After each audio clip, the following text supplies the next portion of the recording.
مردوں کے لیے کیا فرمایا۔ سب سے پہلے آپ یہ جان لیں کہ اللہ کے رسول جناب محمد رسول اللہ صلی اللہ علیہ وسلم نے ارشاد فرمایا، بخاری کی روایت، کہ صلو کما رأیتمونی اصلی، نماز تم ویسے ہی پڑھو جس طرح سے مجھے نماز پڑھتے ہوئے دیکھتے ہو۔ میرے بھائی اور دوست، یہاں پر سوچنے کی بات یہ ہے کہ یہ خطاب کس کو ہے، یہ حکم کس کو دیا جا رہا ہے، مردوں کو یا عورتوں کو؟ ظاہر سی بات ہے، آپ کا جواب یہی ہوگا کہ یہ حکم مردوں کو بھی ہے اور عورتوں کو بھی ہے، دونوں کو نبی کریم صلی اللہ علیہ وسلم نے مخاطب کیا۔ یہ مرد یہاں پر خاص نہیں ہے کہ مردوں کی نماز کچھ اور ہے، عورتوں کی نماز نہیں۔ آپ صلی اللہ علیہ وسلم نے فرمایا، صلو کما رأیتمونی اصلی، نماز پڑھو جس طرح سے مجھے نماز پڑھتے ہوئے دیکھتے ہو۔ آئیے ایک صحابی کا واقعہ، حضرت ابو ہریرہ رضی اللہ تعالی عنہ اس کے راوی ہیں، بخاری مسلم کی روایت ہے کہ ایک شخص مسجد نبوی میں داخل ہوتا ہے۔ نبی کریم صلی اللہ علیہ وسلم مسجد کے ایک کونے پر تشریف فرما ہے۔ وہ شخص مسجد میں داخل ہو کر نماز پڑھتا ہے اور نماز پڑھ کر کے نبی کریم صلی اللہ علیہ وسلم کے پاس آتا ہے، کہتا ہے السلام علیکم۔ نبی کریم صلی اللہ علیہ وسلم اس کے سلام کا جواب دیتے ہیں، اس کے بعد فرماتے ہیں ارجع فصلی فإنک لم تصلی۔ کیا فرمایا؟ لوٹ جاؤ، نماز کو دوبارہ ادا کرو، تم نے نماز نہیں ادا کی۔ استاذ کی بات پر شاگرد کو چون چرا کی ضرورت نہیں تھی، حکم ہوا جاؤ نماز پڑھو، وہ بندہ فوراً جا کر کے دوبارہ نماز پڑھتا ہے، دوبارہ پھر آ کر کے سلام کرتا۔ آپ صلی اللہ علیہ وسلم جواب دیتے، جواب دینے کے بعد، سلام کا جواب دینے کے بعد فرماتے ہیں ارجع فصلی فإنک لم تصلی، جاؤ دوبارہ نماز پڑھو، تم نے نماز نہیں پڑھی۔ حدیث میں آتا ہے کہ 3 مرتبہ یا 4 مرتبہ ایسے ہوتا رہا، یہاں تک کہ اس بندہ نے کہا علمنی یا رسول اللہ، اے اللہ کے رسول صلی اللہ علیہ وسلم، اس سے بہتر مجھ سے نہیں ہو سکتا ہے، آپ مجھے تعلیم دیجئے، اس تعلیم کے مطابق میں نماز پڑھتا۔ کیا نماز تھی؟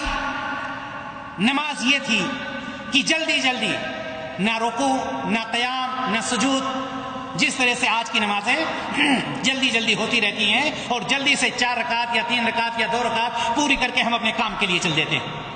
اللہ کے رسول صلی اللہ علیہ وسلم نے ارشاد فرمایا اذا قمت الى الصلاة فاسبغ الوضوء، کہ جب تم نماز کا ارادہ کرو، اب یہ تعلیم دے رہے ہیں، یہی ایک حدیث بیان کر کے میں اپنی بات کو ختم کر دیتا۔ یہ پوری تعلیم اس حدیث میں کہ ہمیں نماز کس طرح سے پڑھنی چاہیے۔ اللہ کے رسول صلی اللہ علیہ وسلم نے فرمایا اذا قمت الى الصلاة فاسبغ الوضوء، جب تم نماز کا ارادہ کرو یا نماز کے لیے کھڑے ہو تو سب سے پہلے چاہیے کہ مکمل طور پر وضو۔ آپ جانتے ہیں کہ وضو نماز کے لیے شرط، مکمل طور پر، یہ نہیں کہا وضو کرو، مکمل طور پر وضو کرو جس طرح سے وضو کیا جاتا ہے۔ ثم استقبل القبلہ، اس کے بعد قبلہ رخ کر لو، فکبر، قبلہ رخ ہونے کے بعد اللہ اکبر کہو۔ یہاں پر تفصیل سے ہم چلتے ہیں تاکہ ساری باتیں ذہن میں آتی رہیں۔ قبلہ رخ کیا ایک شخص نے، اب یہاں پر دیکھنا یہ ہے کہ سب سے پہلے نیت کی ضرورت ہوتی ہے۔ نیت کس طرح سے کی جائے گی؟ نیت کا طریقہ کیا ہے میرے دینی بھائی اور دوستوں اور میری ماں اور بہن؟ نیت کوئی بھی عبادت ہو، حج کو چھوڑ کر، حج میں دونوں زبان سے بھی نیت ہے اور دل سے بھی نیت، لیکن باقی ساری عبادتیں، کسی بھی عبادت میں زبان سے نیت نہیں۔ سب سے پہلے انسان کو یہ چاہیے کہ وہ دل میں جو نماز پڑھنے جا رہا ہے اس کی نیت کرے، دل سے نیت کر لے، اور اس کے بعد اللہ کے رسول صلی اللہ علیہ وسلم نے کہا فکبر، تکبیر تحریمہ کہے۔ سوال یہ ہے کہ تکبیر تحریمہ کا طریقہ کیا ہوگا؟ آج کا موضوع ہے نماز کا طریقہ۔ تکبیر تحریمہ کیسے کہے گا؟ کیا کھڑا ہے اللہ اکبر کہہ کر کے شروع کر دیا؟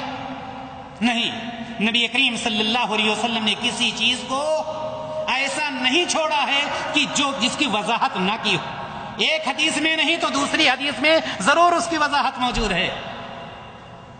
ہم جب تکبیر کہیں گے تو ہمارا ہاتھ کس طرح سے اٹھے گا، کیا ہمارا فعل ہوگا، کیا ہمارا عمل ہوگا، نبی کریم صلی اللہ علیہ وسلم نے اس کی وضاحت کھلے طور پر کر دی۔ جب ہم تکبیر تحریمہ کہیں تو ہمیں چاہیے کہ ہم اپنے ہاتھ کو کندھوں تک یا کان تک، کان کے برابر سیدھا کر کے اپنے ہاتھ کو اٹھائیں، یا تو کان کے برابر تک لے جائیں یا کندھوں تک لے جائیں۔ کیوں؟ اس لیے کہ اللہ کے رسول جناب محمد رسول اللہ صلی اللہ علیہ وسلم ارشاد فرماتے ہیں، حضرت ابن عمر رضی اللہ تعالیٰ عنہ اس حدیث کے راوی فرماتے ہیں کہ رأیت رسول اللہ صلی اللہ علیہ وسلم اذا افتتح الصلاة رفع يديه حتى يحاذي منكبيه، رواہ مسلم۔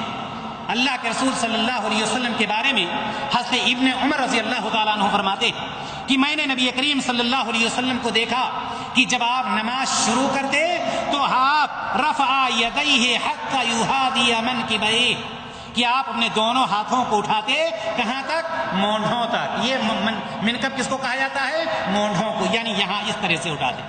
ایک روایت تو یہ آتی ہے، ابھی تکبیر تحریمہ کہہ رہا ہے شخص۔ دوسری روایت ابن عمر ہی رضی اللہ تعالیٰ عنہ سے آتی ہے، فرماتے ہیں کہ اذا کبر رفع یدیہ حتی یحاذی بہما اذنیہ، رواہ مسلم، کہ جب نبی کریم صلی اللہ علیہ وسلم تکبیر تحریمہ کہتے تو اپنے دونوں ہاتھوں کو اٹھاتے کہاں تک؟ کان تک، کان کے برابر۔ یہ کان کا جو اوپری حصہ ہے، کان کا یہ جو اوپری حصہ ہوتا ہے، یہاں تک یہ انگلیوں کا سرا نبی کریم صلی اللہ علیہ وسلم وہاں تک اپنے ہاتھوں کو اٹھاتے۔ معلوم یہ ہوا ان دونوں حدیثوں سے کہ یا تو تکبیر تحریمہ کے وقت جب ہم تکبیر تحریمہ کہیں گے سیدھا ہمارا ہاتھ یہ نہیں کہ ایسے ایسے، یہ نہیں ہو سکتا، سیدھا ہوگا۔ ہماری ہتھیلیاں کس کی طرف ہوں گی؟ قبلہ کی طرف ہوں گی، اور ہمارا یہ ہاتھ یا تو مونڈھوں تک ہوگا یا کان کے برابر، کان کا جو اوپری حصہ ہے اس کے برابر۔ ٹچ کرنے کی کہیں پر کوئی روایت نہیں ہے کہ کان کو پکڑا جائے یا چھوا جائے، بلکہ سیدھا طریقہ یہ ہے کہ کان کے برابر ہونا چاہیے۔